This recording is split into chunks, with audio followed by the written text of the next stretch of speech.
जय हिंद। स्कूल गुरु मैनेजमेंट में आपका फिर से एक बार हार्दिक स्वागत है। आज हम एक्सप्लेन करेंगे नर्सरी क्लास के क्लास रजिस्टर को, इसे कैसे यूज करना है। देखिए, क्लास रजिस्टर नर्सरी क्लास, सबसे जो पहला पेज है वो है आपका क्लास मिनिस्ट्री का। ठीक है, अब इस क्लास मिनिस्ट्री में आपके बहुत सारे मिनिस्टर्स हैं। Monitor, nails minister, dress minister, hygiene minister, rules minister, dental minister, transport minister, Hindi reading minister, English reading minister, language minister, excise minister, moral minister, discipline incharge, water बोतल and handkerchief minister, books time table, CWW, hand raising minister, sound minister, class register minister, algorithm minister, exit pass minister. अब इसमें देखिए, जो भी आपको उचित लगता हो, ठीक है, लेकिन आपको मिनिस्टर जरूर बनाने हैं। जो मिनिस्टर नहीं बनने हैं उस पर डैश लगा देना है। जैसे कि मॉनिटर है, बनेगा बनेगा। नेल्स मिनिस्टर भी बनाइए, ठीक है। ड्रेस मिनिस्टर भी बनाइए, हाइजीन मिनिस्टर भी बनाइए, ठीक है। लेकिन रूल्स मिनिस्टर जो है वो नर्सरी क्लास में ठीक नहीं रहेगा, तो आप यहां पर डैश लगा दीजिए, ठीक है। डेंटल मिनिस्टर है, बनाइए नर्सरी क्लास में। ट्रांसपोर्ट मिनिस्टर है, मत बनाइए। हिंदी मिनिस्टर मत बनाइए, इंग्लिश रीडिंग मत बनाइए, लैंग्वेज मिनिस्टर मत बनाइए, एक्साइज मिनिस्टर बना दीजिए। मोरल मिनिस्टर बना दीजिए। डिसिप्लिन इंचार्ज मत बनाइए। वाटर बॉटल हैंडकरचीफ मिनिस्टर बना दीजिए। बुक्स टाइम टेबल मिनिस्टर मत बनाइए। CWW मत बनाइए। हैंड रेजिंग मत बनाइए।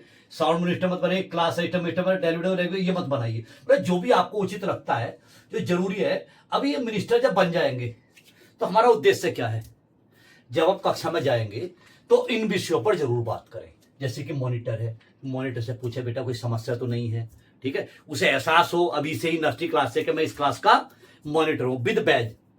नेक्स्ट, नेल्स मिनिस्टर है। अब नेल्स मिनिस्टर है तो हम क्यों लिखे हैं नेल्स मिनिस्टर? अब आपको नर्सरी क्लास में क्या मिनिस्टर बनाए जाने चाहिए, लेकिन ये आपके लिए है, आप उस क्लास के मदर टीचर हैं।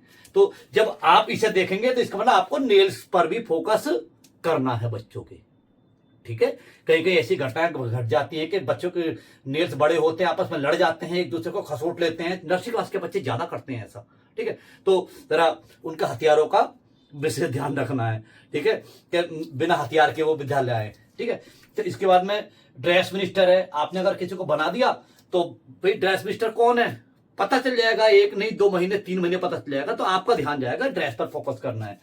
हाइजीन मिनिस्टर, एक छोटा सा बच्चा नर्सरी क्लास का, ठीक है, जब आप रोजाना चंद सेकंड इस बात पर दे दोगे बेटा देखो यहां पर आपकी कक्षा में किसी प्रकार की कोई गंदगी ना हो, तो वो बच्चा भी 10वें 11वें दिन फोकस करना शुरू कर देगा अपनी कक्षा की गंदगी पर, ठीक है। तो जो भी मिनिस्टर्स आपको वैलिड लगते हो वो मिनिस्टर्स बनाइए और उन पर थोड़ा थोड़ा रोजाना काम कीजिए, ठीक है। इसके बाद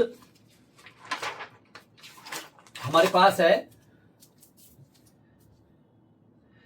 क्लास टाइम टेबल, ठीक है। तो नर्सरी क्लास का क्लास टाइम टेबल, इसके लिए हमने आपको एक time table part 1, part 2, part 3, part 4, part 5, part 6 के नाम से हमने टाइम टेबल के बारे में आपको उसमें हमने वीडियो के माध्यम से बता दिया है सारा का सारा। ध्यान रखने योग्य बातें,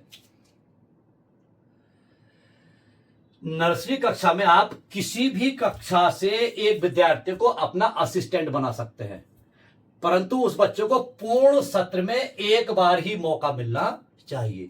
ध्यान रखने योग्य बात है। मान लिया आप नर्सरी क्लास के अध्यापक है, छोटे बच्चे होते हैं, उन्हें कंट्रोल करना बहुत मुश्किल होता है, मुझे पता है, आसान नहीं है, ठीक है। तो आपको क्या करना है, किसी भी कक्षा से एक ऐसा बच्चा जिसका वर्क कंप्लीट हो, नोटबुक चेक हो, Hindi reading English reading perfect हो, 2nd 3rd क्लास में 4th क्लास में, ठीक है, बहुत अच्छा बच्चा हो, ठीक है। अब उस दिन जब क्लास में टीचर उसे पढ़ाएगा तो उसके कोई मतलब का नहीं है, तो ऐसे तेज बच्चों में से एक बच्चे को अपने साथ बुला लाइए और 2 पीरियड तक 3 पीरियड तक उसे अपने साथ रखिए असिस्टेंट बना करके, ठीक है। वो आपकी बहुत सहायता करने वाला है। ऐसा लगा लीजिए कि आपके कक्षा में 2 टीचर हो गए। मान लीजिए किसी बच्चे से वर्क नहीं हो रहा है, रिटन वर्क, तो वो बच्चा उसके पास बैठ करके काम करा सकता है, आपके बहुत सारी समस्याओं का समाधान कर सकता है। कुछ स्कूल में पेंसिल रबर, ठीक है, ये स्कूल से ही दी जाती है, स्कूल में सबमिट कर ली जाती है ताकि पेरेंट्स कंप्लेन ना करें, ठीक है। तो वो भी कार्य कर सकता है, पेंसिल इरेज कर सकता है, बहुत सारी हेल्प करा सकता है, और 1-2 पीरियड बोल भेज दीजिए, बोले जाओ बेटा। तो क्या उसका भविष्य बर्बाद हो गया? एक दिन में, वो भी 2 पीरियड में, कुछ नहीं, उस पर कोई अंतर नहीं पड़ेगा। लेकिन आपकी कक्षा में बहुत अंतर पड़ने वाला है। आप ऐसा कर सकते हैं, आप बड़ी कक्षा के बच्चों की सहायता ले सकते हैं। ठीक है, इसके बाद इसमें जो अगला पॉइंट है, ऑल बुक्स रिमेन प्राइस। ठीक है, तो आपको प्रत्येक स्थिति में एक बार करना है, जो भी आपकी बुक्स लगी हुई है ना, उनके बुक्स नेम क्या है, उनके राइटर छोड़िए, प्राइस क्या है, जो भी है आप इसमें लिख करके चलिए, क्लास रजिस्टर कंप्लीट करके चलिए। ठीक है, इसके बाद all notebooks name with subject. अब कौन कौन सी नोटबुक्स बनाई जाती हैं, तो इसमें तो एक हिंदी की, एक इंग्लिश की, मैथ की, और क्या बनेगी नर्सरी क्लास में, लेकिन ये सभी क्लासेस के लिए तो ये सब इंसर्ट कर दिया गया है। तो लिख दीजिए कौन कौन सी नोटबुक्स हैं। ठीक है, एडॉप्टेड चिल्ड्रन, ये बहुत इंपॉर्टेंट पॉइंट है, एडॉप्टेड चिल्ड्रन। अब क्या करना है, आपको अपनी कक्षा के बच्चों के तो नाम यहां लिखने हैं, 1 2 3 4 5 6 7 8 9 10 11 12 13 14 15 16 31 31 32, और ऐसा लगा लीजिए कि 62 बच्चों का रिकॉर्ड इसके अंदर आ सकता है। तो आपने जब बच्चों का एडमिशन हुआ तो उस बच्चे को आपने यहां मेंशन कर दिया। ठीक है, अब क्या करना है, पहले ये जानिए कि इस बच्चे का कोई सगा भाई बहन किसी कक्षा में पढ़ता है, क्या बड़ी कक्षा में, मान लिया उसका सगा भाई फर्स्ट क्लास में पढ़ता है, भाई या बहन, तो उस बच्चों को अपने पास बुलाइए, उस बच्चे का नाम लिखिए और उसकी क्लास लिख लिए, और डेट ऑफ एडॉप्शन वो डाल दीजिए, किस दिन इस बच्चे को ये बच्चा गोद दिया गया, और उससे कहिए कि बेटा आप इनके सगे भाई हो। ठीक है, आपको क्या करना है, इन्हें जो होमवर्क मिलता है बेटा आपकी रिस्पॉन्सिबिलिटी है कराने की। अगर आपने कह दिया ना, तो विश्वास करो उस बच्चे के अंदर जो ना एक ऐसी भावना आएगी कि मैं कुछ हूं, मैं इसका बड़ा हूं। ठीक है, और वो उस बच्चे का होमवर्क आसानी से घर पे करा सकता है। ठीक है, कुछ किया हमने नहीं। अच्छा, इसी प्रकार से अगर उसका कोई सगा भाई बहन नहीं है तो चचेरा तेरा होगा, अगर चचेरा तेरा नहीं है तो उसके मोहल्ले का होगा, उसके मोहल्ले का नहीं है तो उसके गांव का होगा, और उसके गांव का भी नहीं है अरे तो स्कूल में तो कोई बच्चा होगा। लेकिन नर्सरी क्लास के प्रत्येक बच्चे की जिम्मेदारी एक बच्चे को दी जानी है। एलकेजी वाले को मत दीजिए, यूकेजी क्लास से स्टार्ट हो जाइए। यूकेजी क्लास का बच्चा नर्सरी क्लास के बच्चे को इजीली ट्रीट कर सकता है।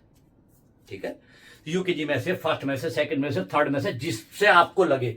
अब उन सब बच्चों की एक दिन आप ट्रेनिंग रखिए, जो आपने यहां पर जिन्होंने बच्चों को गोद लिया है 10 मिनट की, आप उनसे बताइए कि बेटा सबसे पहले जब आप स्कूल आओगे तो अपनी कक्षा में बाद में जाओगे। ठीक है, बस से उतर करके सबसे पहले अपने जो आपने जिस बच्चे को गोद ले रखा है इसके पास आओगे।